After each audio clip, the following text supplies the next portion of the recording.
को याद है वो स्लाइड और कुछ याद है?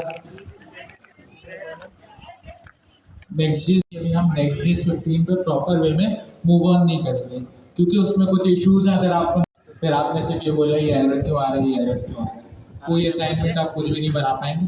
तो अभी हम रहेंगे नेक्स्ट 14 पे, ठीक है। अच्छा, सेकंड लास्ट क्लास में हम लोग ने जो है कंपोनेंट की माउंटिंग को देखा, फिर उसके बाद हम लोग ने पैराम्स होते हैं वो हम लोग ने देखे। इसके बाद जो एक लास्ट टॉपिक हम लोग ने स्टार्ट किया था, जो सी एस आर की समझने एक बेस है, जो कि है हमारे पास रिएक्ट हुक्स, जिसमें हम लोग ने सबसे पहला जो हुक पढ़ा था वो हमने पढ़ा था यूज स्टेट। अब यूज स्टेट का हम लोग ने एक यूज स्टेट आपको बनाना बता दी, सब कुछ कर दिया, लेकिन अभी भी हमारे पास ये कॉन्सेप्ट बाकी है कि भाई हमें यूज स्टेट को यूज ही क्यों करना है। हमें यूज स्टेट यूज ही क्यों करनी है कि हमें यूज क्लाइंट भी यूज करना पड़ेगा, हमारा पेज भी स्लो होगा। तो आज हम लोग उसी की प्रॉपर इन वे प्रैक्टिकल एग्जाम्पल करेंगे और साथ साथ सी एस आर को भी कंप्लीट करेंगे, ठीक है। अच्छा, सबसे पहले मेरे पास आज एक छोटी सी प्रॉब्लम है, या प्रॉब्लम नहीं, एक कह लें चैलेंज सा कुछ है। आज हम लोग ने एक बनाना है गेम। अभी बैठ के एक छोटा सा गेम बनाएंगे।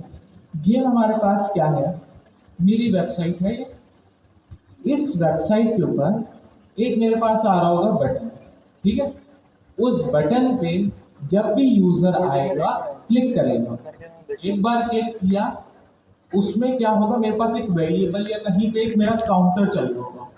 जब भी आया क्लिक किया काउंटर में 1+ हो गया। जैसे आप लोग कोई इस्लामिक काउंटर आप लोग ने देखा होगा ना, जैसे वो बटन पे क्या करता है, एक बार क्लिक किया +1 हो गया, दूसरी बार किया जो उसकी पुरानी वैल्यू थी उसमें +1 हो गया। हर बार क्या होता है, +1 होता चला जाता है।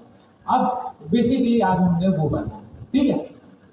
सबसे पहले अगर हम स्टार्ट करें तो सिंपल हमारे पास बनाने के लिए क्या है, आपको मैंने पूरा कैलकुलेटर बताया। कैलकुलेटर क्या है, गेम।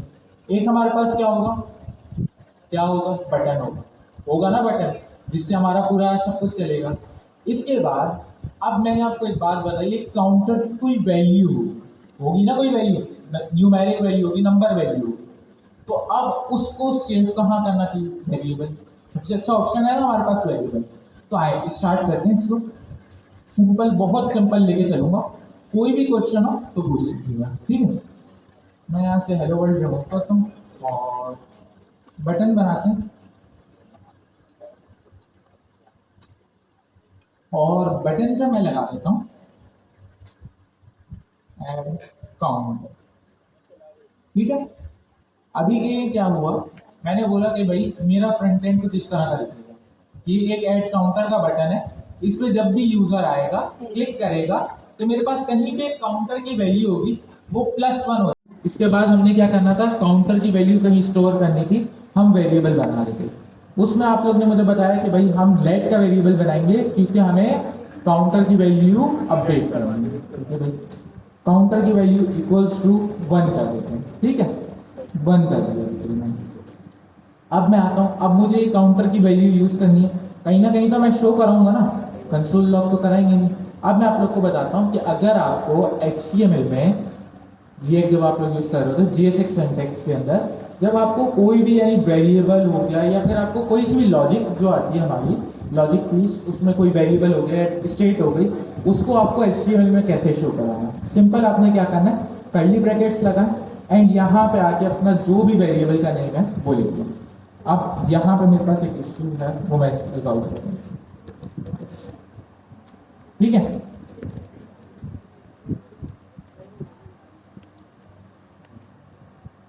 चल गई सर, चल गई।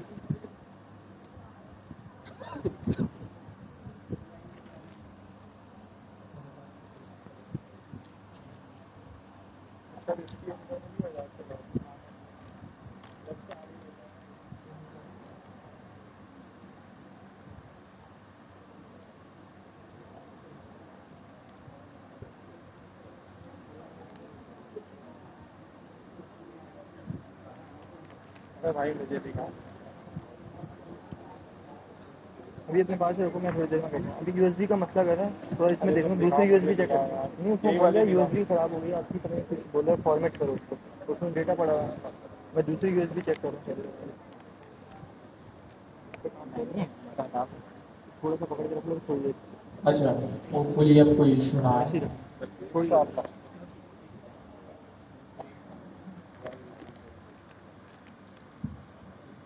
अच्छा जी, अब यहाँ पे अगर आप मेरे देखें तो यहाँ पे काउंटर की वैल्यू आ गई, मैंने यहाँ पे देखें 1 रखी है, और अगर आप मेरे वेब पेज पे देखेंगे बिल्कुल स्टार्ट में 1 वैल्यू आ रही है।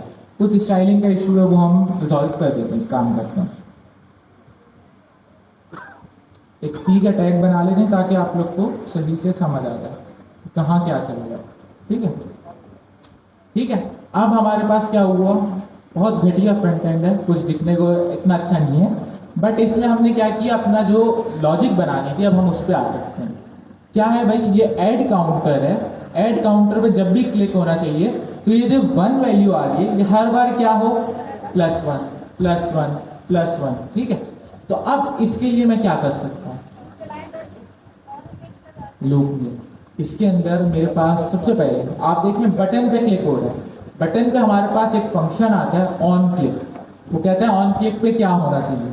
ठीक है, हमारे पास सबसे पहले वो लगेगा। इसके बाद हमने क्या काम कराना है, हमने एक काउंटर को अपडेट कराना है, इसका एक फंक्शन होगा ना, अपडेट काउंटर, अपडेट काउंटर, और वो क्या करेंगे, हम उसको बटन के ऊपर चला देंगे कि जब भी बटन क्लिक हो हमारा वो क्या हो, फंक्शन चल जाए। ठीक है, तो मैं यहाँ पे क्या करता हूँ, फंक्शन और अपडेट काउंटर।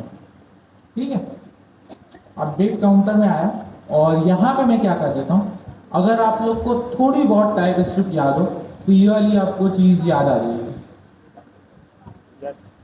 याद है ये वाली चीज़, याद है काउंटर प्लस प्लस। ये क्या करेगा, फंक्शन में आया, काउंटर की वैल्यू को क्या कर देगा, 1 प्लस प्लस प्लस। फंक्शन मेरा बन गया, जब भी फंक्शन चलेगा जो काउंटर की वैल्यू होगी वो क्या हो जाएगी, प्लस प्लस। ठीक है भाई, समझ आ गई बात हमें। अब हमें क्या करना है, फंक्शन बना लिया, काउंटर हमारे पास सब आ रहा है। अब हमारे पास लास्ट चीज एक रह गई कि जब हमारा बटन है वो क्लिक हो, बटन पे कोई भी आके यूजर क्लिक करे तो हमारा क्या हो, ये जो अपडेट काउंटर का फंक्शन है ये चल गया। तो बटन पे मैं आता हूँ, बटन पे यहाँ पे देखें, बटन के टैग के अंदर, HTML टैग के अंदर यहाँ पे मैं क्या करूँगा, ऑन क्लिक।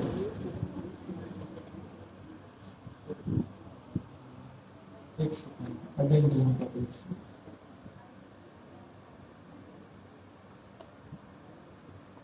ठीक है, ओके, ऑन क्लिक आया। अब ये ऑन क्लिक क्या कहता है, ऑन क्लिक भी कहता है मेरे अंदर भी एक फंक्शन पास करो, जो भी आपने ऑन क्लिक कराना है वो भी फंक्शन के तौर पे ही करो।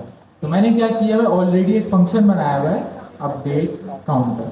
मैंने अपडेट काउंटर इस तरह नहीं चलेगा, अपडेट काउंटर को चलाने के लिए यहाँ पे हमें यूज करना पड़ेगा एरो फंक्शन। याद होगा एरो फंक्शन तो किस तरह बनाते थे हम लोग, सबसे पहले हमारे राउंड ब्रैकेट्स है, equals to, greater than, update counter, और ये आ गया हमारे पास सारे।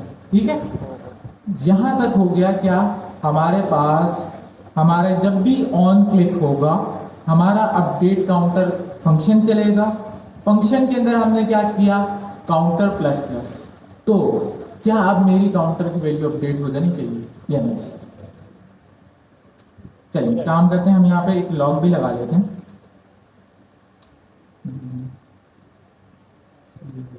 ठीक, यहाँ पे इनसाइड फंक्शन।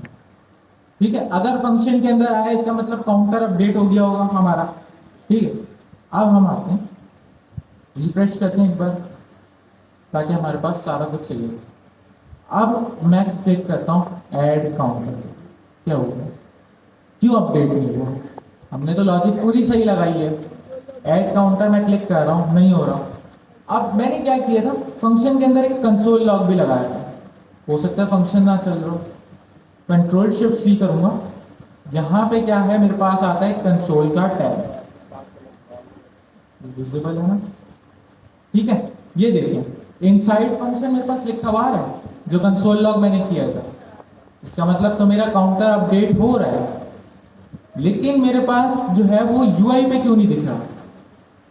अब यहाँ पे आता है हमारे पास पहला मसला, जो हमारे पास नॉर्मल वेरिएबल्स होते हैं वो ये कहते हैं कि हम जो है अपडेट तो हो जाएंगे, बट अगर आपको हमें यूआई पे दोबारा अपडेट कराना है, हमारी ये यूआई होती है ना, यूआई पे अगर हमें दोबारा अपडेट कराना है तो हमें रीलोड करना पड़ेगा। अब अगर मैं यहाँ पे रीलोड करूँ तो रीलोड करूंगा तो वेरिएबल की क्या होगी, वो वैल्यूज ही खत्म हो जाएंगी, फिर वो क्या होगा, डिफॉल्ट वैल्यू पे आ जाएगा 1 पे। तो इस तरह तो हमारा काम नहीं चल रहा ना, क्योंकि हमारा वेरिएबल क्या कहता है, भाई मैं अपडेट तो हो रहा हूँ, लेकिन अगर मेरी अपडेटेड वैल्यू देखनी है कि मेरे पास अपडेटेड डेटा क्या है, डेटा अपडेट तो मैं कर दूंगा, तो मुझे क्या करना पड़ेगा, आपको रिफ्रेश। और हम यहाँ पे अगर रिफ्रेश करेंगे तो हमारा तो पूरा लॉजिक ही गई जो काउंटर था। यहाँ पे आता है हमारे पास स्टेट का कॉन्सेप्ट, यूज स्टेट। अब यूज स्टेट को देखते हैं क्या कहती है यूज स्टेट। यूज स्टेट ये कहती है मैं भी हूँ एक वेरिएबल की तरह। यूज स्टेट एक आपको वेरिएबल टाइप बना देता है। अब वो यूज स्टेट का वेरिएबल क्या करता है, यहाँ पे जैसे मैंने काउंटर प्लस प्लस किया हुआ है, काउंटर की वैल्यू अपडेट हो रही है, बट मसला क्या है, यूआई पे अपडेट नहीं हो रही, वो क्या करना पड़ रहा है, रीलोड। यूज स्टेट क्या कहता है, यूज स्टेट ये कहता है आपके पास कोई भी इस तरह का डेटा है जो अपडेट हो रहा है और आपको फ्रंट एंड पे अपनी यूआई पे दिखा रहा है, आप क्या करो, यूज स्टेट यूज करो। यूज स्टेट क्या करेगा, आपका डेटा अपडेटेड डेटा दिखाएगा हर बार जब भी उसमें नया डेटा आएगा, बगैर रिफ्रेश किए। लाइक क्या, ये आपका पेज है, इसको रिफ्रेश किए बगैर आपका यूज स्टेट क्या कहता है, मैं आपको जो भी डेटा आएगा मेरे पास अपडेटेड, वो मैं आपको दिखा दूंगा। हमें भी यही चाहिए ना कि हमारे पास जब भी काउंटर अपडेट हो, हमारे पास वो फौरन दिख जाए। हमें क्या करना पड़े, अपनी यूआई को रिफ्रेश ना करना पड़े, वेब पेज को रिफ्रेश ना करना पड़े। तो हम यूज स्टेट बना के देखते हैं, शायद उससे हमारा काम हो सही से।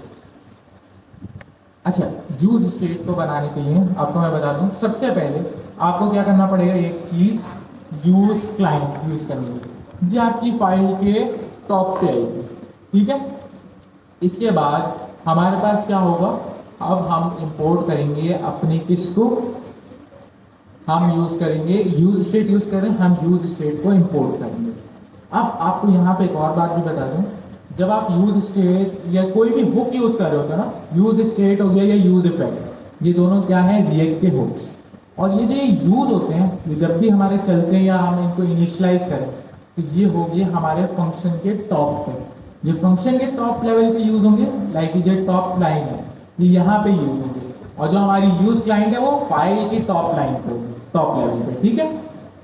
अब मैं यहाँ पे क्या करता हूँ, कॉन्स्ट, और अब आप यहाँ पे देखें यूज स्टेट को बनाने का एक तरीका है। आपने क्या करना है, सबसे पहले एरे टाइप बनानी है, यानी जो हमारे पास हो गए स्क्वायर ब्रैकेट्स, ओके, कॉन्स्ट, ठीक है। इसके बाद हमने यहाँ पे क्या करना है, हमने यहाँ पे दो चीजें इसको देखनी थी। सबसे पहले हमारे इस वेरिएबल का नाम क्या होगा, कॉन्स्ट, हम किस नाम से इसको बुलाएंगे, किस नाम से हम इसको यूज करेंगे। मैं यहाँ पे बोलता हूँ आया, मैं यहाँ पे सबसे पहले इस फंक्शन को अपना कमेंट कर देते हैं क्योंकि हमारे काम का नहीं है। मैं यहाँ पे बोलता हूँ काउंटर, ठीक है, पहली वैल्यू आ गई, पहला मैंने आर्ग्यूमेंट इसको दे दिया। अब मुझे एक और दूसरी चीज देनी है। अब जो इसमें दूसरी चीज आती है कॉमा करके, वो होता है हमारे पास फंक्शन, जो बेसिकली इस यूज स्टेट को हर बार अपडेट करता है।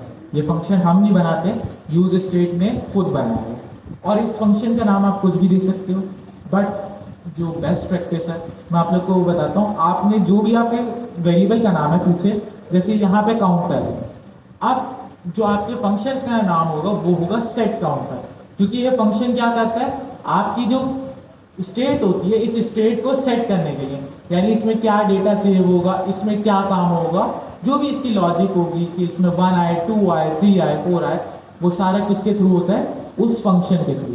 तो हम क्या नाम रखते हैं उसका, सेट, और उसके पीछे जो हमने अपना नाम रखा होता है, जैसे काउंटर यहाँ पे रखा है तो हम क्या रख देंगे, काउंटर।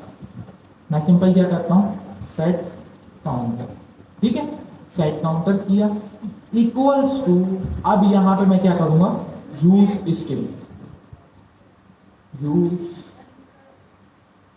स्टेट, ठीक है। अब यहाँ पे आप यूज स्टेट जैसे यूज करेंगे तो आपको क्या करना पड़ेगा, इंपोर्ट करना पड़ेगा। मेरे पास ऑलरेडी इंपोर्ट है, ये देखिए import use state from real, ठीक है। तो मेरे पास ये इंपोर्ट है। अब मैं यहाँ पे क्या करूँगा, यूज स्टेट को कॉल कराना है, जिसके आगे राउंड ब्रैकेट्स लगाने पड़ेंगे, ठीक है।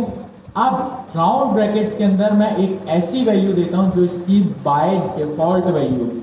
जैसे हम वेरिएबल इनिशियलाइज कर रहे थे, उस टाइम पे हम क्या कोई एक वैल्यू रख रहे थे ना, जैसे काउंटर की वैल्यू क्या होगी 1 0 कोई ना कोई। तो अब यहाँ पे हम क्या करेंगे, वो हम इसको एक बाय डिफॉल्ट वैल्यू देंगे। हम चाहे बाय डिफॉल्ट कोई वैल्यू दे दें, चाहे हम नल रख दें जो हमारे पास टाइप स्क्रिप्ट की टाइप है, हम चाहे अनडिफाइंड रख दें, हम कुछ भी इसमें रख सकते हैं। हम हर टाइप का डेटा यूज स्टेट के अंदर स्टोर कर सकते हैं, ठीक है। मैं यहाँ पे भी क्या करता हूँ, 0 रख देता हूँ, ठीक है।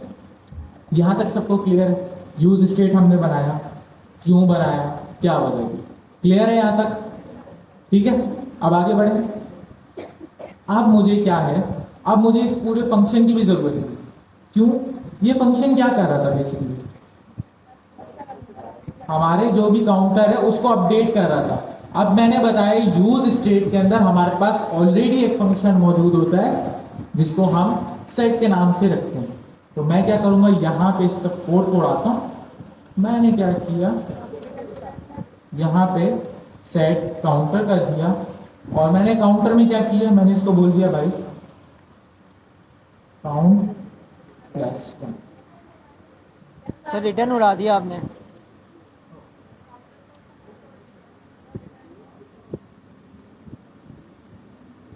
ठीक,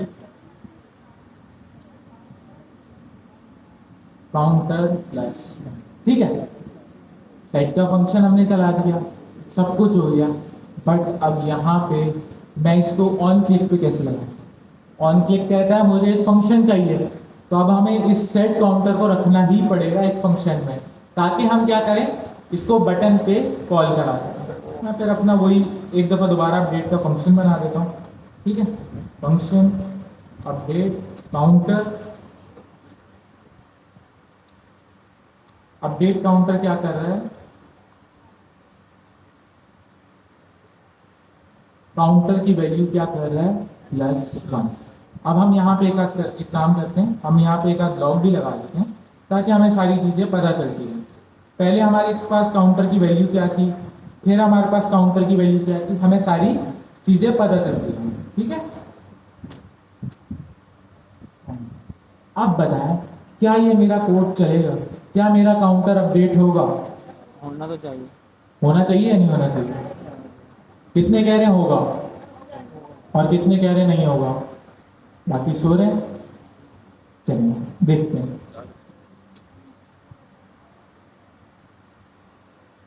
ठीक है, जूम भी मैंने कर दिया, ठीक है।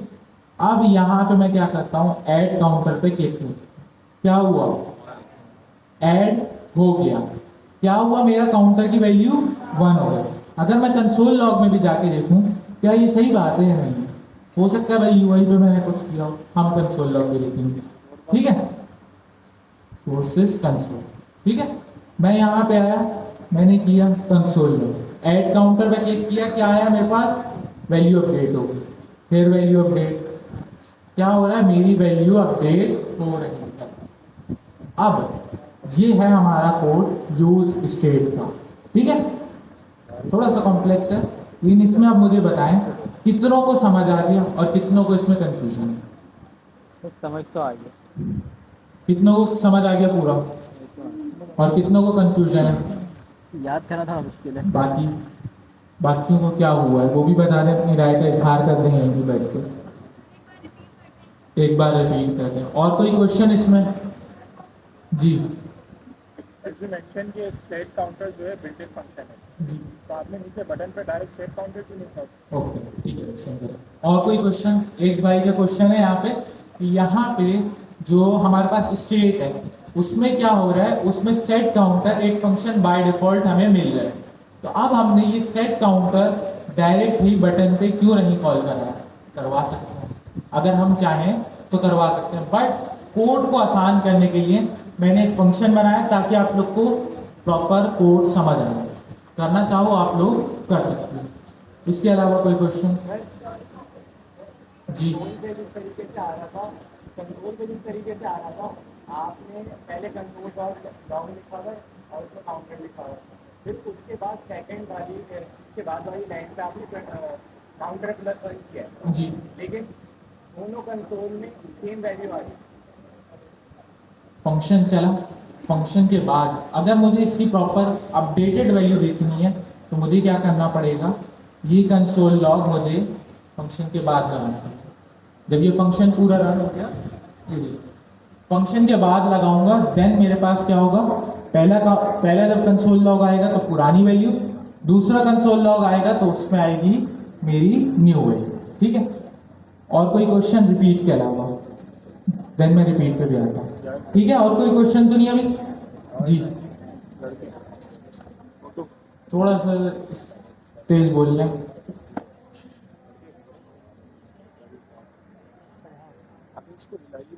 ऑन क्लिक पे मेरे पास जो फंक्शन हम पास करते हैं, कोई भी ऑन क्लिक क्या कहता है, मुझे एक फंक्शन पास करो। ऑन क्लिक पे जब हम फंक्शन पास करते हैं तो उसमें बेस्ट तरीका हमारे पास होता है कि हम ये एरो फंक्शन के थ्रू पास करें, ताकि हमारे पास सब कुछ सीमलेस वे में वर्क कर जाए। ठीक है, अब आते हैं इसको रिपीट करने में।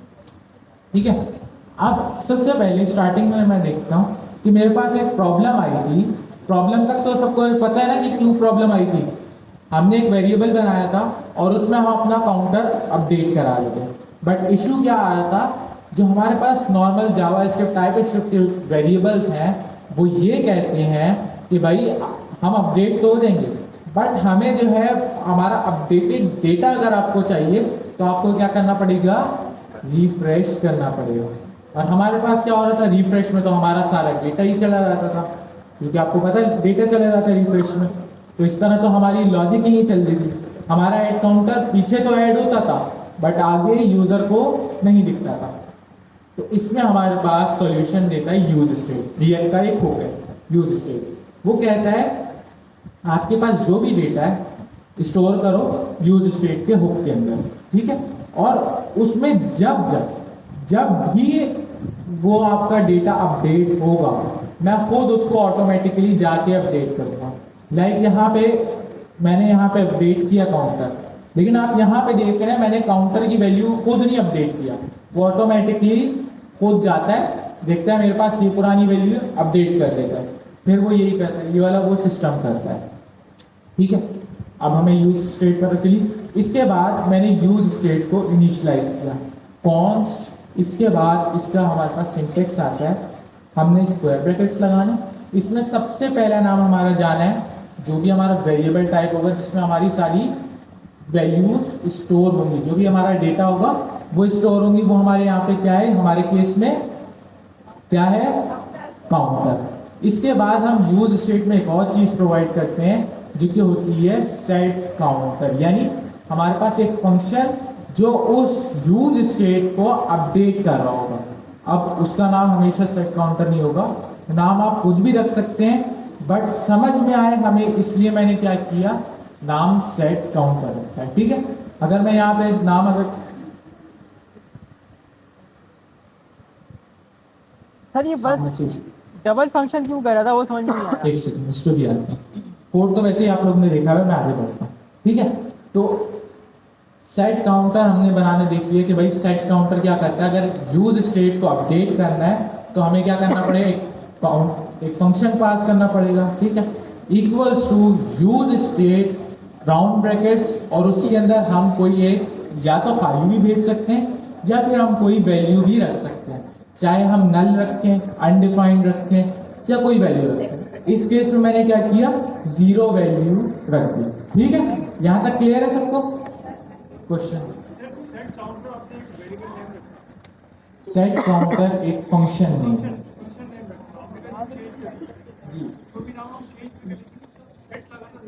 नहीं, सेट लगाना सिर्फ नेमिंग कन्वेंशन के लिए जरूरी है ताकि समझ आ जाए।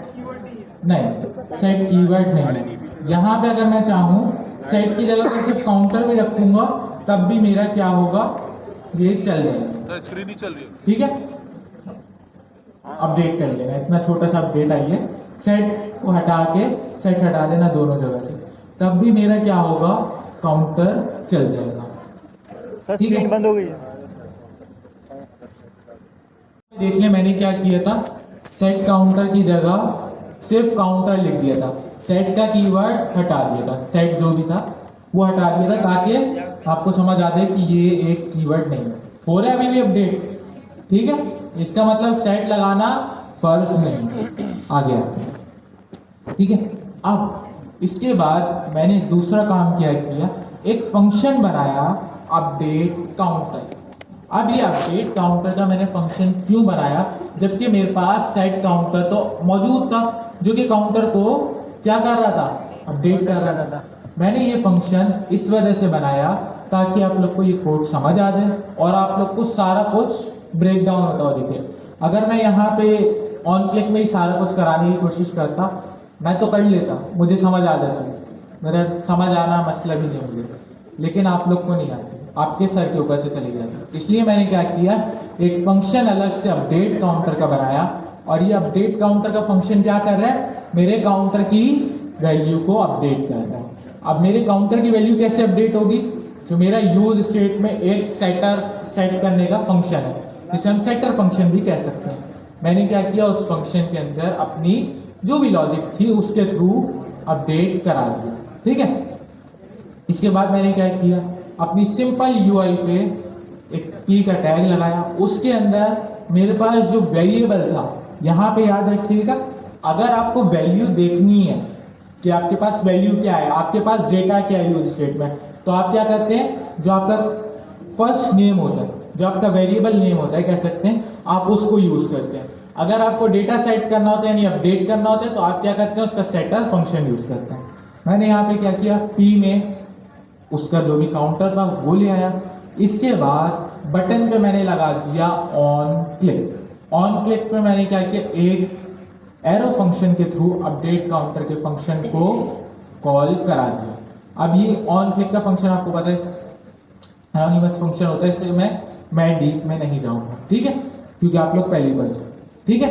यहाँ तक क्लियर है, हम लोग ने क्या किया, यूज स्टेट का होप कंप्लीट कर लिया।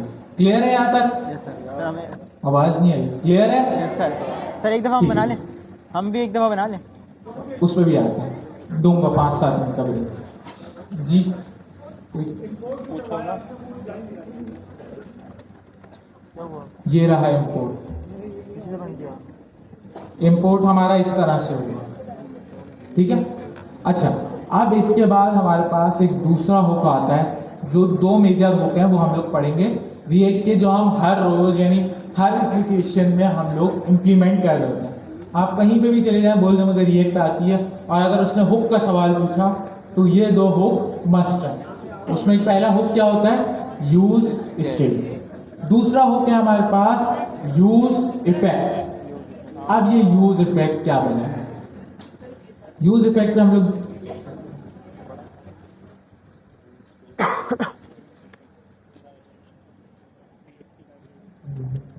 अच्छा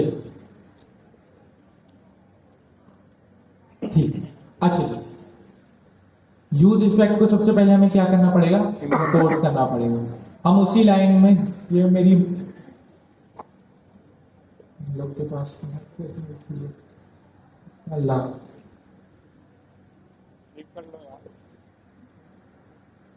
टीवी है,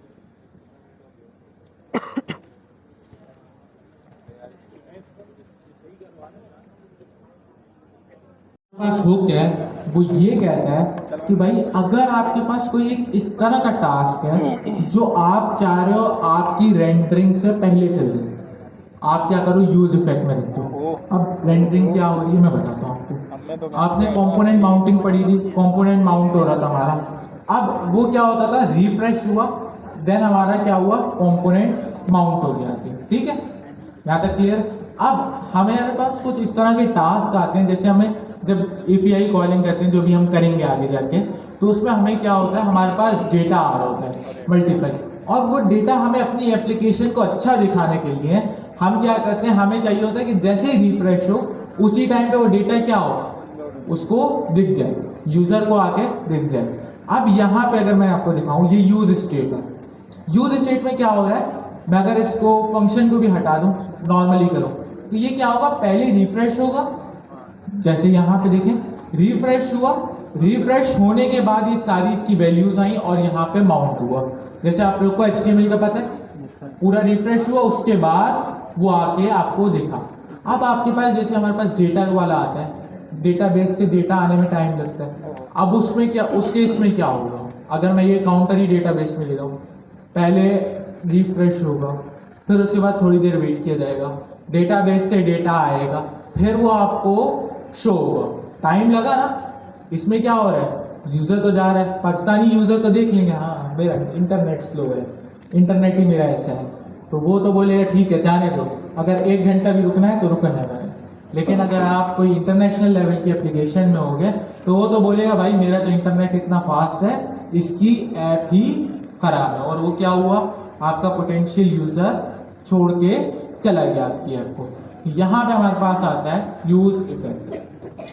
बेसिकली यूज़ इफेक्ट क्या करता है, आपके जितने भी काम होते हैं जो आप चाह रहे हो कि आपकी जो यहाँ पे UI है ये आने से पहले, जैसे ये ऐड काउंटर आ रहा है, अगर मैं रिफ्रेश करूँ कितनी फास्ट आ रहा है, इससे भी पहले अगर आप चाह रहे हो कि कोई टास्क हो जाए तो आप क्या करते हो, यूज़ इफेक्ट में उस टास्क को रखते हो। हमने क्या किया, यूज़ इफेक्ट को इंपोर्ट कर लिया, ठीक है। अब इसके बाद अब हमने बनाना है यूज़ इफेक्ट का हुक, ठीक है। इसको बनाने के लिए अगर आपके पास स्टेट्स हैं तो स्टेट्स के नीचे, अगर स्टेट्स नहीं है, जैसे यहाँ पे मेरे पास स्टेट है ही ना, तो मैं यहाँ पे क्या करूँगा, स्टेट के नीचे बना दूँ, स्टेट के नीचे बनाऊंगा। अगर मेरे पास स्टेट नहीं होती तो मैं क्या करता, इसको भी टॉप लेवल पे रखता हूँ, ठीक है। अब यहाँ पे मैंने यूज इफेक्ट को यूज करना है, सिंपल मैं यूज इफेक्ट का कीवर्ड जो हमने इंपोर्ट किया, इसके बाद राउंड ब्रैकेट्स। अब इसके अंदर मुझे एक पास करना पड़ेगा अगेन क्या, एरो फंक्शन, क्योंकि सेल्फ कॉलिंग फंक्शन को भी हम थोड़ा बहुत कह सकते हैं। उसको क्या होगा, ये हमारे पास यूज इफेक्ट आया, यूज इफेक्ट ने भी बोला भाई मैं भी काम नहीं करूंगा। याद है ना, ये एरो फंक्शन हम क्या करते थे, ये प्रोमिसेस में यूज करते थे। प्रॉमिस क्या कहता था, भाई आ गया मेरे पास काम, मैं खुद नहीं करूंगा, मैं भी अपने अंदर एक फंक्शन को पास करूंगा, वो काम करेगा आपका। इसी तरह यूज इफेक्ट भी कहता है, यूज इफेक्ट कहता है काम तो मुझे दे दो, ये तो मेरी फंक्शनैलिटी है, तो मेरी जिम्मेदारी है कि जो आपका काम हो वो रिफ्रेश यानी आपकी UI आने से पहले हो जाए, बट काम मैं नहीं करूंगा, मैं भी काम करवाऊंगा। तो वो काम किससे कराता है, एरो फंक्शन से। यहाँ पे मैंने क्या किया, अपना एरो फंक्शन यूज कर लिया। अब यूज इफेक्ट में अगर आपको कोई पैरामीटर्स चाहिए तो सिंपल आप यहाँ पे ले लेंगे, जो यहाँ पे आपके फंक्शन के पैरामीटर्स, जो आपके राउंड ब्रैकेट्स आ गए, वहाँ पे जो आपकी असल लॉजिक परफॉर्म होगी वो कहाँ पे होगी, यहाँ पे कर्ली ब्रैकेट्स के अंदर। अब यहाँ पे मैं क्या करता हूँ, मैं अपने सेट काउंटर को, काउंटर है जो क्या मेरा काउंटर को मैं क्या करा देता हूँ, काउंटर +10। मैं क्या कह रहा हूँ यहाँ पे, मैं ये करना चाह रहा हूँ कि मेरे पास काउंटर की स्टार्टिंग में वैल्यू क्या है, 0, बट जब वो रेंडर हो, जब वो शो हो, तो वो क्या हो, काउंटर की वैल्यू 10 शो हो, +10 हो जाए। अब अगर मैं यहाँ पे जाऊँ तो यहाँ पे क्या हुआ, नॉट अ नंबर, ये देखिए अपडेट हो रहा है, यहाँ पे देख रहे हैं कितना फास्ट अपडेट होते जा रहा है। अब इसमें क्या हो रहा है, ये यूज इफेक्ट चले जा रहे हैं। यहाँ पे मैंने कहीं ब्रेक लगाया कि ये लॉजिक क्यों रुकनी चाहिए, नहीं लगाया। मुझे यहाँ पे क्या करना पड़ेगा, जो मेरे कर्ली ब्रैकेट्स हैं मैं उसके बाहर आऊँगा और खाली एरे लगा दूंगा। अब इससे क्या होगा, ये सिर्फ फर्स्ट टाइम चलेगा। देखिए अपडेट यहाँ पे वो रुक गया। अगर मैं यहाँ पे रिफ्रेश करूँ, 0 आया, एकदम से क्या आ गया था, 10 हो गया। ये है हमारे पास यूज इफेक्ट का फायदा। यूज इफेक्ट क्या कहते हैं, अगर आपको कोई भी काम कराना है फास्ट, सब कुछ सबसे पहले, तो आप क्या करोगे, यूज इफेक्ट में उसको रख दोगे। ठीक है, यहां तक क्लियर है use effect? Use effect clear है? सर ब्रेक लिखने की जरूरत नहीं पड़ेगी, ब्रेक लिखने की जरूरत नहीं पड़ेगी। ब्रेक लिखने की जरूरत, हम यहाँ पे वो स्विच केस थोड़ी ना बना रहे, यहाँ पे हमें कोई कंडीशन देनी पड़ेगी कि किस वजह से ये चले और किस वजह से ये बंद हो। तो ये जो कर्ली ब्रैकेट्स आ रहे हैं कॉमा के बाद, ये असल में वो जगह है जहाँ पे हम बताते हैं कि हमारा ये यूज इफेक्ट कब चले।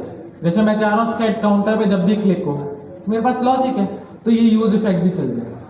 तो मैं क्या करूंगा, उसको एरे के अंदर, ये जो मैंने कर्ली ब्रैकेट्स बनाए इसके अंदर पास कर दूंगा। ठीक है, तो ये कर्ली ब्रैकेट्स होते हैं हमारे पास हमारे यूज इफेक्ट को काम कराने के लिए, यानी उसको कंट्रोल करने के लिए। ये कंट्रोलर है यूज इफेक्ट के। ठीक है, यहां तक क्लियर है? कोई क्वेश्चन यहां तक?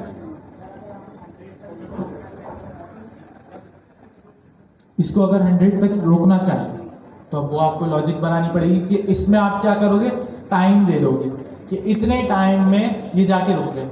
सेट टाइम आउट फंक्शन पढ़ा था ना, यहां पे क्या कर दोगे, सेट टाइम आउट का फंक्शन लगा दोगे। वो क्या करेगा, सेट टाइम आउट चलता रहेगा जब तक वो आपका टाइम नहीं खत्म होगा, तब तक चलता रहेगा। जैसे ही टाइम खत्म हुआ ये भी खत्म हो जाएगा। ठीक है, और कोई क्वेश्चन? कोई क्वेश्चन यहाँ पे?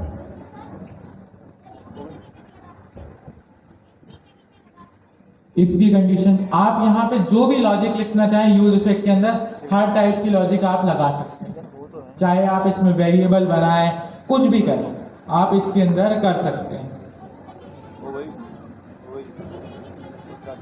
जी, हमारी कंडीशन कहाँ लगती है? कर्ली ब्रैकेट्स के अंदर लगती है ना फंक्शन के। तो हम यहाँ पे भी क्या करेंगे, कर्ली ब्रैकेट्स के अंदर लगाएंगे। और कोई क्वेश्चन है? कोई क्वेश्चन नहीं है? समझ आ गया?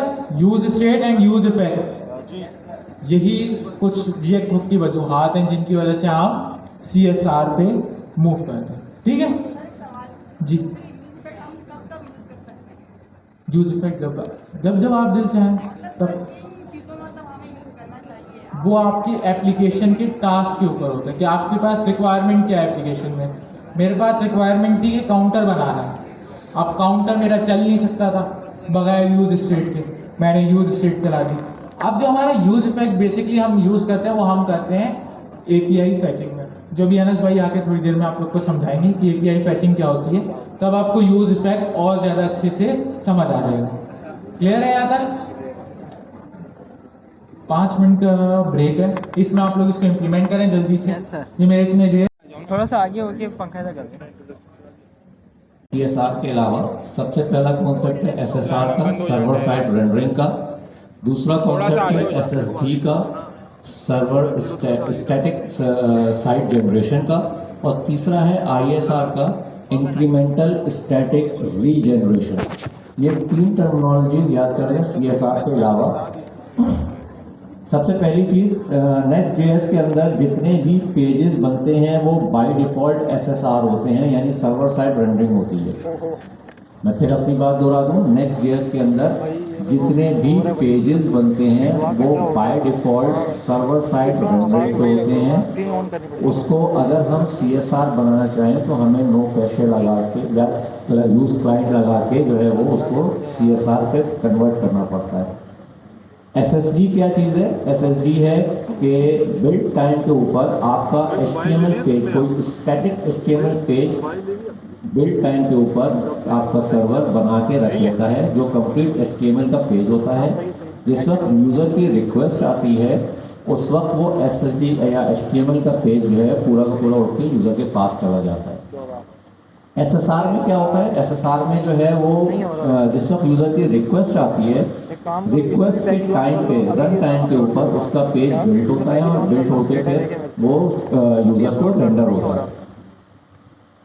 CSR में क्या होता है? CSR में आपका पूरा का पूरा पेज जो है वो क्लाइंट साइड के ऊपर उसके ब्राउज़र पे जो है वो बिल्ड होता है और वहीं पर रेंडर होता है। हम एक छोटी सी एग्जाम्पल, डेट की एग्जाम्पल लेंगे जिसमें हम SSR को सबसे पहले सीखेंगे और उसके बाद फिर SSD को देखेंगे कि SSD में क्या होता है। SSD में और SSR में और CSR में फ़र्क ये है कि SSD में जो है वो डेटा डायनामिक नहीं होता, स्टैटिक डेटा होता है और इसमें डेटा जो है चेंज नहीं हो सकता। SSD के पेजेस अमूमन वो पेजेस बनाए जाते हैं अपनी एप्लीकेशन में जिनके बारे में हमें पता हो कि पेजेस के अंदर कोई भी डेटा चेंज नहीं होना।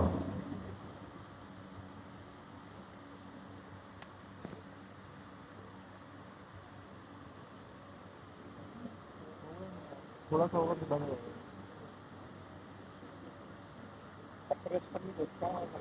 इसमें तो वीडियो एडिटिंग सॉफ्टवेयर है, कोई नहीं रिस्पॉन्ड नहीं करता, ये बंद हो जाएगा। चल रहा वो तो नहीं होगा, ये बंद हो जाएगा। अरे तुम देखो यार, ये कॉपी नहीं हो रहा, अच्छा फास्ट कर लेगा।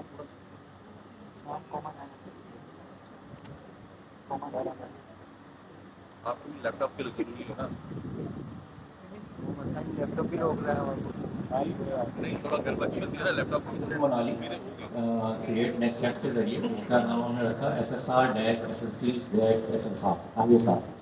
ये 3 चीज़ें तो क्या हम सीख रहे हैं, तो इसमें हम सबसे पहले अपने होम पेज पे आ जाते हैं। होम पेज की तमाम चीज़ें हम अपनी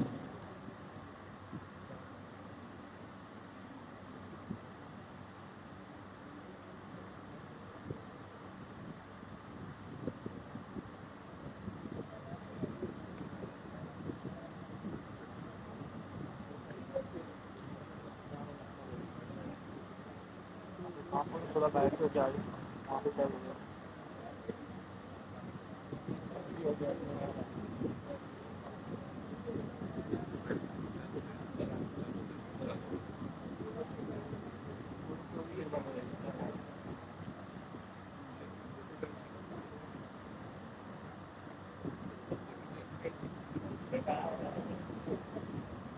कोड डिस्प्ले हो रहा है सबको, कोड डिस्प्ले हो रहा है। सर जूम कर दे, सर जूम कर दें सर जूम कर दें हाँ और आप सही है, थोड़ा सा, थोड़ा और सर, सही है सही है नहीं सही है आप सही है। एक और नहीं सही है सर थोड़ा परफेक्ट सही है, ओके यस सर इससे ज़्यादा नहीं। सर सही है सर सही है, सर परफेक्ट है पीछे वालों को बता दें, हाथ खड़ा कर दें कि नजर आ रहा है सबको।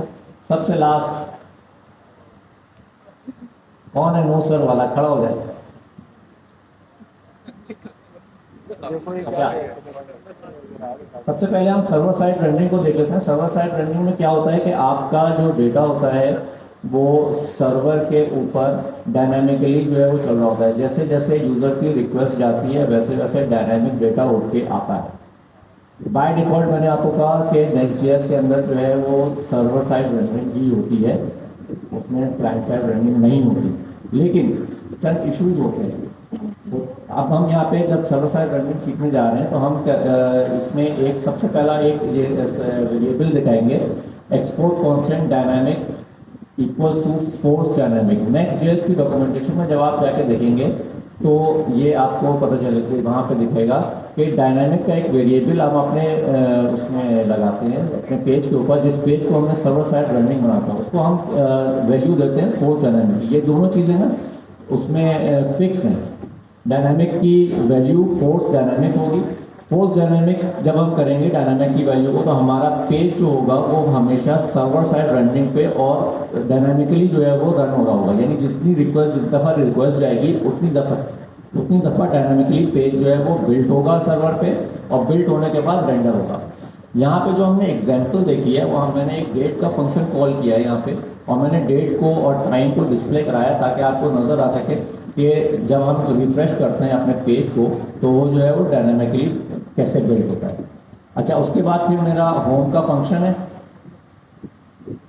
होम के फंक्शन में मैंने सबसे पहले जो है वो फॉर्मेटेड डेट ली है। डेट को फॉर्मेट बनाया मैंने equals to new date. New date का एक कंस्ट्रक्टर कॉल किया है, डेट को कॉल किया है। जो करंट डेट नाउ की डेट होगी, जो डेट एंड टाइम होगा वो आ जाएगा। उसको मैंने लोकल स्ट्रिंग के अंदर जो है वो कन्वर्ट किया है। उसकी एक जो है वो फॉर्मेटेड वैल्यू जो है वो ले ली है, फॉर्मेटेड अंदाज में ले लिया उसको। क्या चीज़ है उसमें, सबसे पहले उसमें ये मंथ है। सबसे पहले मंथ आएगा, फिर आएगा डे आएगा, फिर ईयर आएगा, फिर आवर आएगा, फिर मिनट आएगा, फिर उसके सेकंड आएंगे, और लास्ट में मैंने उसको वैल्यू दे दी कि आवर 12 इक्वल्स टू ट्रू। यानी वो 12 आवर्स वाले जो फॉर्मेट होगा उसमें शो करेगा, 24 आवर्स वाले फॉर्मेट में शो नहीं करेगा। मेरी यहाँ तक की बात लोगों को समझ में आई? अगर कुछ सवाल है तो पूछ लें। क्या मेरी बात यहाँ तक की समझ में आ गई? एक दफ़ा रिपीट नहीं करा। सवाल कोई है जी?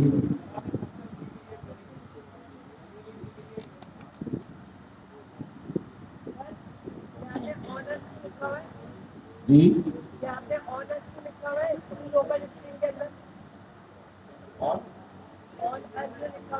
PNUS ये इसका वो वैल्यू है, ये इंग्लिश यूएस के फॉर्मेट में है।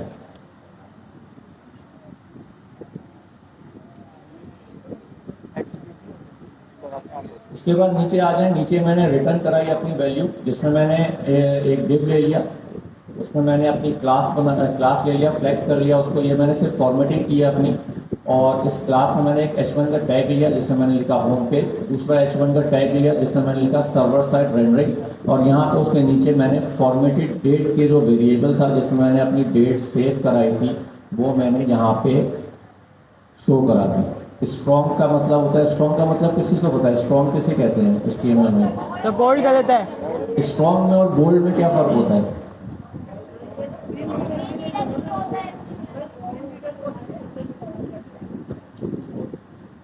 अच्छा, ये मेरा बन गया एक SSR, server side rendering, server side rendered page बन गया। सेम यही चीज़ जब मैं SSG पे लेके जाऊंगा तो यहाँ पे फोर्स डायनामिक की जगह फोर्स स्टैटिक कर दूंगा। मैं क्या करूंगा, जब SSG का पेज यानी server side static side generation, मेरी ऐसा पेज जो कि डायनामिकली रीजनरेट ना होता हो और उसमें वैल्यू अपडेट कोई ना होती हो, उसको मैं क्या करूंगा, फोर्स स्टैटिक कर दूंगा। फोर्स स्टैटिक करने से क्या होगा, मेरा पेज बिल्ड टाइम के ऊपर एक दफ़ा बिल्ड होगा, उसके बाद वो कभी भी रिफ्रेश नहीं होगा। जिस वक्त यूजर की रिक्वेस्ट जाएगी उस वक्त वही HTML का पेज बिल्ड टाइम के ऊपर जो बना है वो उठ के जो है वो यूजर को चला जाएगा। मेरी यहाँ तक बात समझ में आई? अच्छा, मैं आपको तीनों चीज़ें एक साथ बता रहा हूँ, उसके बाद मैं बिल्ड बना के आपको दिखाऊंगा। जब बिल्ड बनता है तो उस वक्त स्टैटिक पेज की नोटिफिकेशन क्या आती है, किस तरह से बनाता है वो और क्या बताता है, और डायनामिक पेज को किस तरह से बनाता है। अब जब मैं ISR इंक्रीमेंटल स्टैटिक रीजनरेशन वाला पेज बनाऊंगा, वो क्या होता है? इंक्रीमेंटल स्टैटिक रीजनरेशन वाला पेज होता है कि हम उसमें अपने सर्वर को ये बताते हैं कि मेरा पेज इतने सेकंड्स के बाद जो है दोबारा से रीबिल्ड कर देना। SSG क्या था? हमारा स्टैटिक पेज था। स्टैटिक पेज में हमारी वैल्यू जो है अपडेट नहीं हो रही थी। सर्वर से SSR क्या था? उसमें हर दफ़ा रिक्वेस्ट के ऊपर हमारा पेज जो है वो बिल्ड होता था। हमें चाहिए एक कोई ऐसा पेज, हमें रिक्वायरमेंट है किसी ऐसे पेज की जिसका हमारे सर्वर साइड पे बिल्ड भी बन जाए और उसमें वैल्यूज भी डायनामिक आए। अगर हमारी रिक्वायरमेंट कोई ऐसी आती है तो वो कैसे होगा? वो जो हम अचीव करते हैं वो हम करते हैं ISR के through, incremental static regeneration. Incremental static regeneration में क्या होता है, उसमें हम एक वेरिएबल लेते हैं रीवैलिडेट का, जिसमें हम जो है वो सेकंड्स में अपनी वैल्यू देते हैं, पास ऑन करते हैं, और उन सेकंड में हम बताते हैं सर्वर को इतने सेकंड्स के बाद जो है मेरा पेज को जो है वो रीबिल्ड करो और उसकी जो है वो उसका जो है बिल्ड को दोबारा बनाओ, उसका HTML पेज दोबारा बनाओ और उसकी जो वैल्यूज़ हैं, जो उसका पूरा पेज है, उसको जो रिफ्रेश कर दो। मैं तीनों चीज़ें एक साथ बना के आपको दिखा रहा हूँ।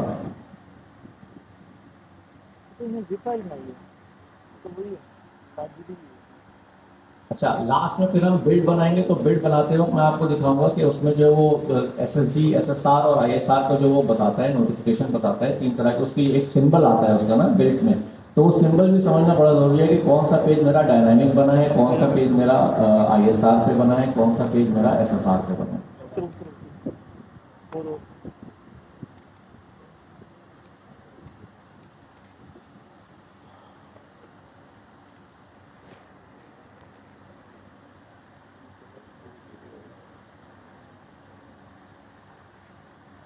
में बैठाएंगे उधर उसी के सामने। मैंने सबसे पहले यहाँ पे अपना एक पेज 2 बनाया। सारी गर्मी निकल गई। मैंने भी इधर आगे होकर के रखा हुआ होता है ना, तो आपके लिए आसानी है, कहने लगा आगे होकर के अरे ये लोग भेजते हैं ना, अच्छी बात है। ये मेरा पेज 2 बन गया। रख देंगे नेक्स्ट टाइम ना, इस जगह पे रख देंगे। नहीं, इनको भी हवा लगेगी। हाँ, यहाँ पे रख देंगे। आज ही कर दे, बिल्कुल उनको आगे। देनी ही नहीं है, हवा फ्री हो जाएगी। पाकिस्तानी काम करते हैं। मैं इस पेज को अपने SSG बनाना चाहता हूँ। मैंने यहाँ पे कॉपी पेस्ट किया, फोर्स डायनामिक के वेरिएबल को मैंने फोर्स डायनामिक के बजाय फोर्स स्टैटिक कर दिया। मैंने क्या किया, इसको फोर्स स्टैटिक, ये मेरा स्टैटिक पेज है। मेरी बाकी तमाम चीज़ें सेम है। यहाँ पे मैंने लिख दिया अपना पेज 2,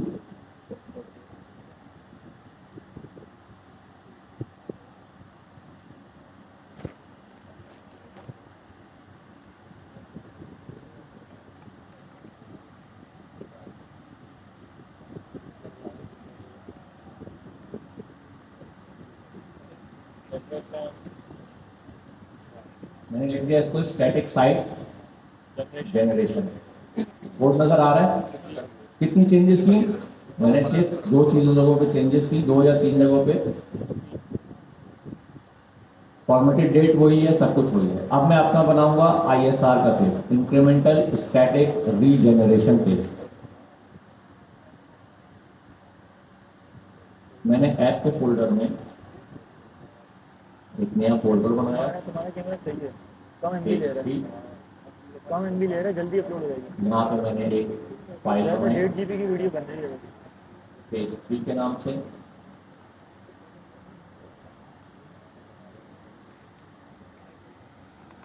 पूरा कोड सेम वही कॉपी किया।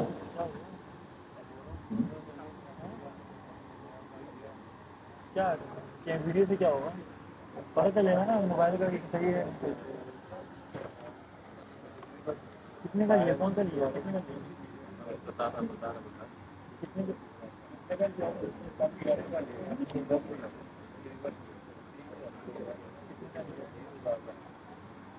ये कितने का पता है? 46 का है। ये खराब हो गई ना, तो चेक कर 3 हफ्ते हो गए ना, तो मेरे ख्याल से 15 दिन की वारंटी होती है। हाँ, मेरे को तो 15 दिन की मिली। मैंने पेज 3 अपना बनाया, जिसको मैं ISR बनाना चाहता हूँ। यहाँ मैं डायनामिक के वेरिएबल की जगह पे दूसरा वेरिएबल लूंगा, वी वैलिडेट।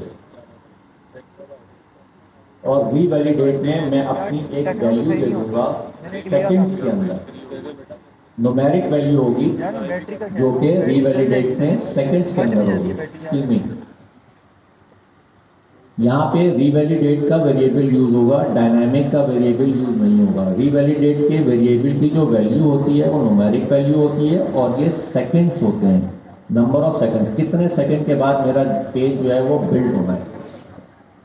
एक चीज और पॉइंट नोट डाउन कर लें कि ISR में जब किसी पेज को आप अपनी एप्लीकेशन में किसी पेज को ISR पेज डिक्लेयर करते हैं, तो बिल्ड के ऊपर हर जितना भी आपने उसको बताया होता है सेकंड के बाद रीबिल्ड करने का, तो सिर्फ वो पेज रीबिल्ड होगा, पूरी एप्लीकेशन कभी भी रीबिल्ड नहीं होती।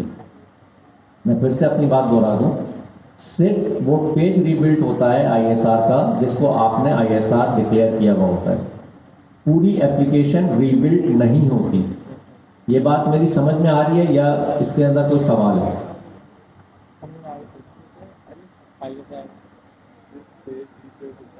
समझ में आई बात? आवाज किसी की नहीं आई?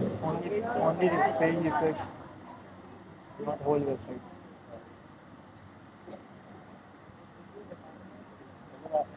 मैंने इसको रीवैलिडेट किया 10 सेकंड्स के बाद रीवैलिडेट हो। उसके बाद मैंने यहाँ पे अपना बना लिया होम पेज की जगह इसको दे दिया मैंने पेज 3। यहाँ मैंने इसको कर दिया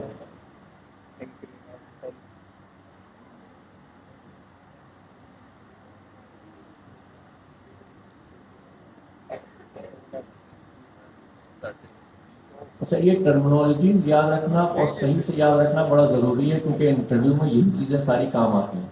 इसका नाम है incremental static regeneration, ISR। SSG का क्या एब्रिविएशन है? SSG किसकी एब्रिविएशन है? Static site generation. SSR किसकी एब्रिविएशन है? Static server site rendering. और CSR किसकी है? Client site rendering. मेरे पेजेस बन गए तीनों। अब मैं करूंगा इसको बिल्ड।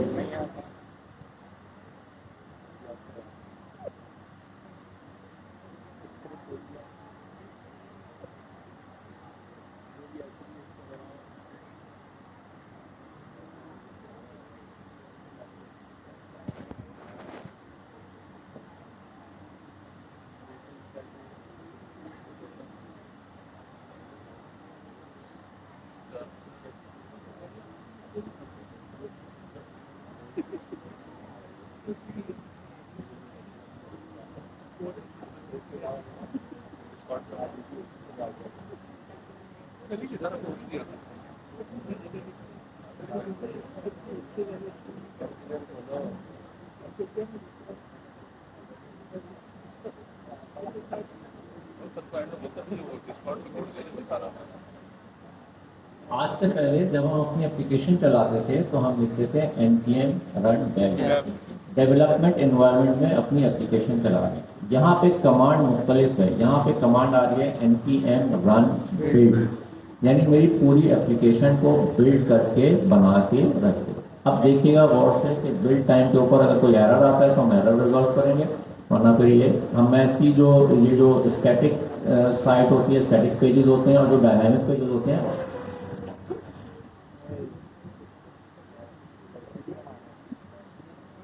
आवाज सही है? कोई बात नहीं, कभी कभी होता है ऐसे। तो स्टैटिक पेजेस होते हैं और डायनामिक पेजेस जो होते हैं उनका एक सिंबल्स बना होता है। बिल्ड के बाद वो पूरा एक सिंबल लेता है, मैंने कितने पेजेस स्टैटिक बनाए, कितने पेजेस मैंने डायनामिक बनाए। That's build.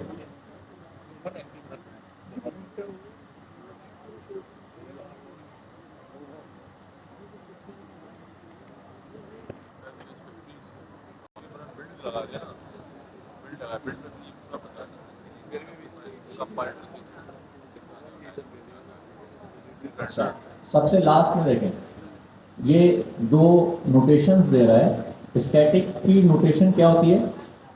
स्टैटिक, ये गोल दायरा, ये स्टैटिक की नोटेशन होती है। ये पूरी जो पेज आपका स्टैटिक होता है उसकी ये नोटेशन होती है। नीचे नजर आ रहा है? ओके।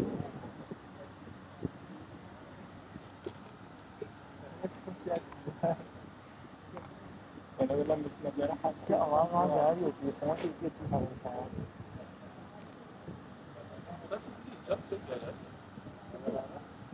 देखो कितना हुआ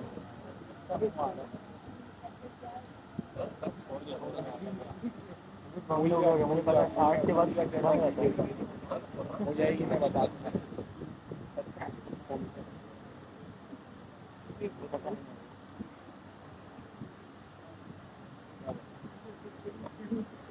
सर ने दिखाया एक दफा ये हो क्या रहा है, बन क्या रहा है, ये वो रन बिल्ड बना रहे ना, नजर क्या आ रहा है? क्या जी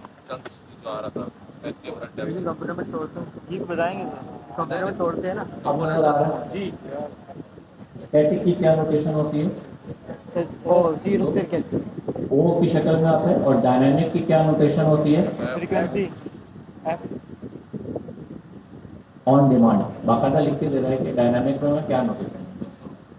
अब हम देख लेते हैं।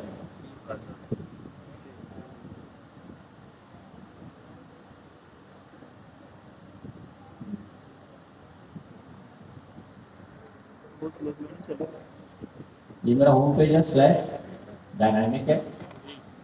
नॉट फाउंड का पेज मेरा, नॉट फाउंड का जो पेज है वो स्टैटिक है।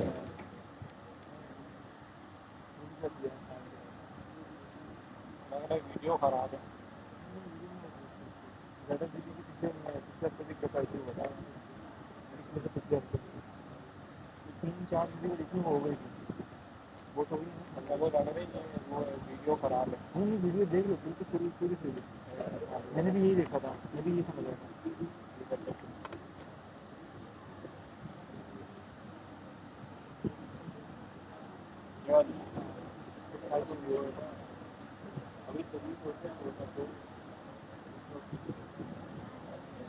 हमारा नेट भी तो नहीं चल रहा ना यार। चलेगा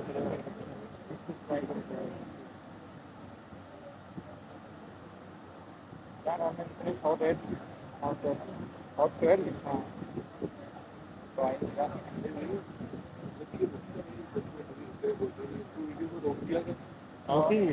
बीच में से रुक रेंडरिंग वगैरह का है, उसका मैं यहाँ पे रन दिखा देता हूँ। ये एक बिल्ड बना हुआ है। ये मेरा होम पेज था जो सर्वर साइड रेंडर था। इसको मैं जब जब रिफ्रेश करूँगा ये मेरा टाइम देखिएगा चेंज हो रहा है। और से देखिएगा इधर, ये मेरा सर्वर साइड रेंडर पेज है जिसको मैं जब जब रिफ्रेश कर रहा हूँ ये मेरा टाइम जो है वो चेंज हो रहा है। सेकंड्स की तरफ जाइएगा, सेकंड्स में टाइम जो है वो चेंज हो रहा है। बैटरी बंद है। ये मेरा सर्वर साइड, जब जब रिक्वेस्ट जा रही है तब तक मेरा जो पेज है वो दोबारा से रिफ्रेश हो रहा है। यहाँ पे आते हैं पेज 2 पे, स्टैटिक साइट जनरेशन। ये मैंने लोकल होस्ट किया, पेज 2 किया। मैं इसको जितनी दफ़ा भी रिफ्रेश करूँगा ये मेरा टाइम जो है वो स्टैटिक रहेगा। बात समझ में आ रही है? मेरा टाइम स्टैटिक रहेगा, मेरा पेज दोबारा से रीजनरेट नहीं होगा, इसमें जो है वो कोई भी वैल्यू चेंज नहीं होगी। अब आते हैं हम अपनी इंक्रीमेंटल स्टैटिक रीजनरेशन की तरफ। यहाँ पर मेरा हर 10 सेकेंड के बाद जो है वो टाइम चेंज होगा। मैं इसको बार बार रिफ्रेश कर रहा हूँ, देखें टाइम अभी चेंज नहीं हो रहा, ये 10 सेकेंड के बाद चेंज होगा। 33 से 43 सेकेंड होगा। सेकेंड्स की तरफ और से देखिएगा, 33 से 43 सेकेंड हो गए। अभी 43 से 53 सेकेंड्स पे चला जाएगा।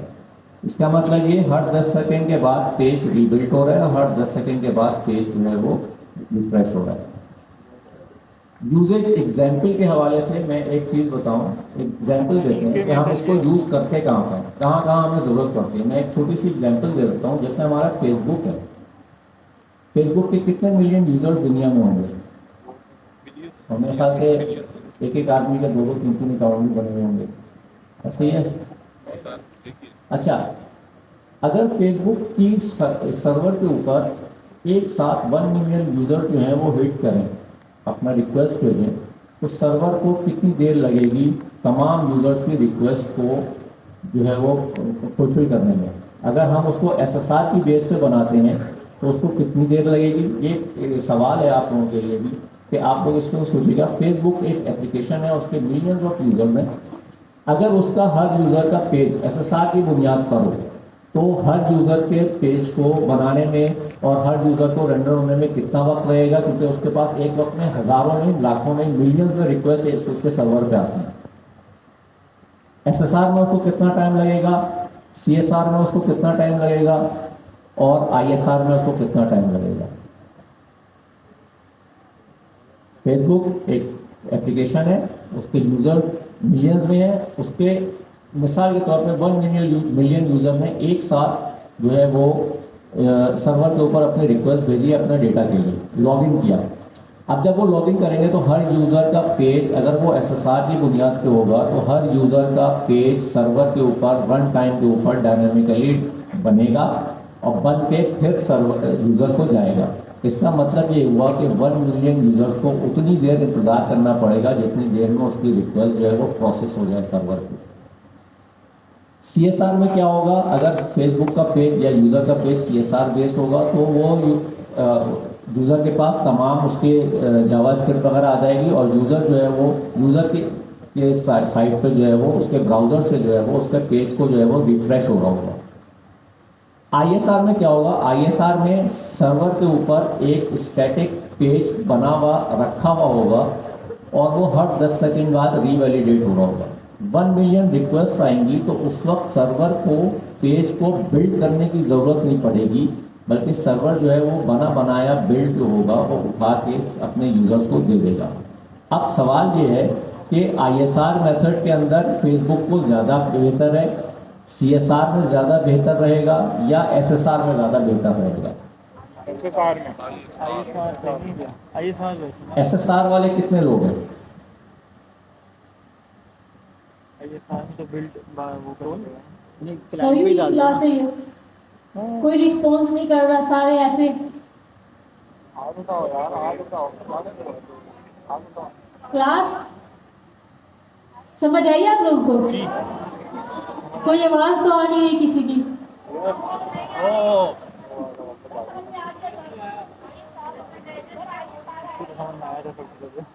सर CSR सही नहीं रहेगा। अच्छा, CSR के साथ कितने लोग हैं? फेसबुक का पेज CSR पे बना होना चाहिए, CSR वाले भी काम। ISR वाले कितने लोग हैं और न्यूट्रल कितने लोग हैं? अब हाथ खड़ा करो, न्यूट्रल। अच्छा, खासे न्यूट्रल। अच्छा, SSR और CSR को हम यूज़ क्यों करते हैं? CSR में और SSR में जो है वो फ़र्क क्या है? CSR में जो है वो आपकी SEO जो है वो हिट होती है, SSR में SEO हिट नहीं होती।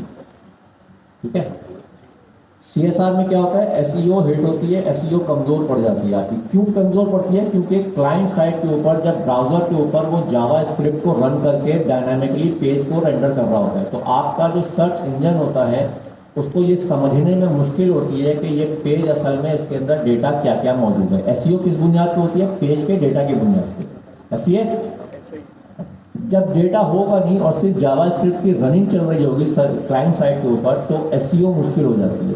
मेरी बात से एग्री करते हैं सब? SSR में क्या होता है कि सर्वर के ऊपर जो है वो पूरा का पूरा पेज बिल्ड होता है, बिल्ड होने के बाद HTML जो है उनके क्लाइंट साइड पे चली जाती है। हमारी SEO तो बहुत बेहतर हो जाती है, लेकिन सर्वर के ऊपर एक लोड आ जाता है कि अगर फेसबुक के 1 मिलियन यूज़र जो है SSR को उस पर अपने यूज़र को जो है वो लॉगिन करते हैं, तो उसमें 1 मिलियन यूज़र्स के पेजेस सर्वर के ऊपर बिल्ड होंगे और उसके बाद रेंडर होंगे। इसमें टाइम कंजप्शन ज़्यादा लगती है। क्या ऐसा है? क्या मेरे साथ हैं सब? क्या एग्री करते हैं? Yes sir. इसमें सर्वर की जो रिसोर्सेज हैं वो ज़्यादा यूज़ होती है। इसके अगेंस्ट में ISR क्या होता है? अच्छा, SSG हम बना नहीं सकते यूज़र के पेज का, क्योंकि उसमें जो है वो डेटा जो है डायनामिक आना होता है।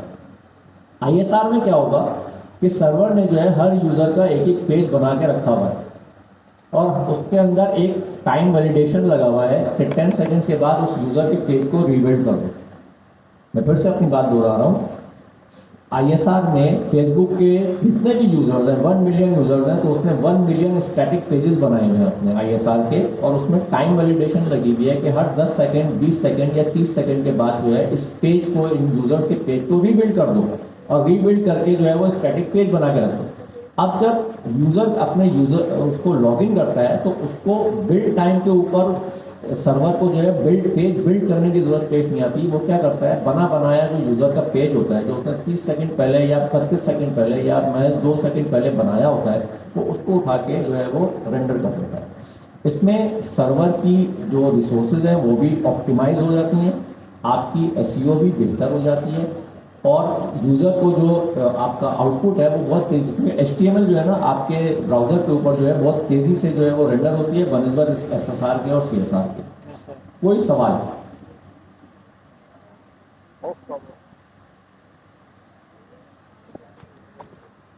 सवाल है इन 3 चीज़ों के हवाले से पूछिए।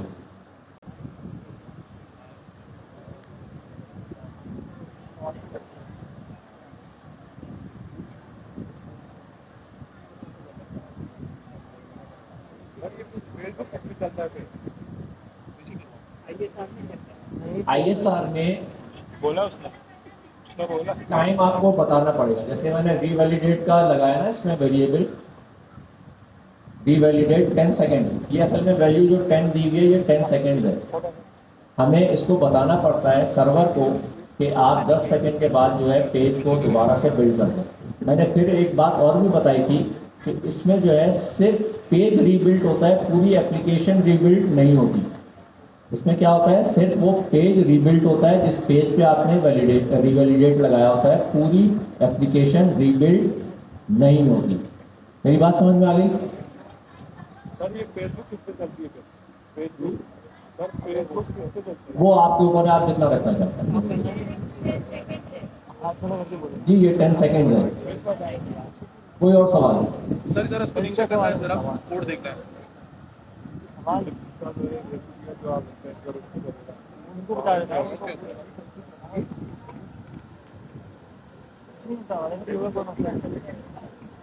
सवाल है समझ आ गई आप सबको?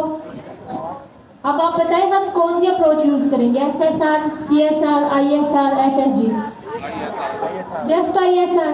जो दिल करेगा। सर जूम करें, सर कोड देख रहा था।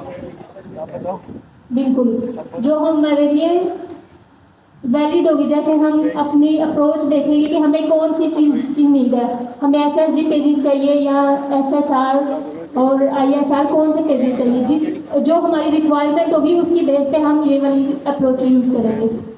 ये नहीं कि हम जस्ट ISR यूज़ करेंगे। होपफुली सबको समझ आ गया होगा आज का टॉपिक। फेसबुक किस पे चलता है? रिटर्न है क्लास में फेसबुक किस पे चलता है, ISR पे या SSR? CSR पे चल रहा है।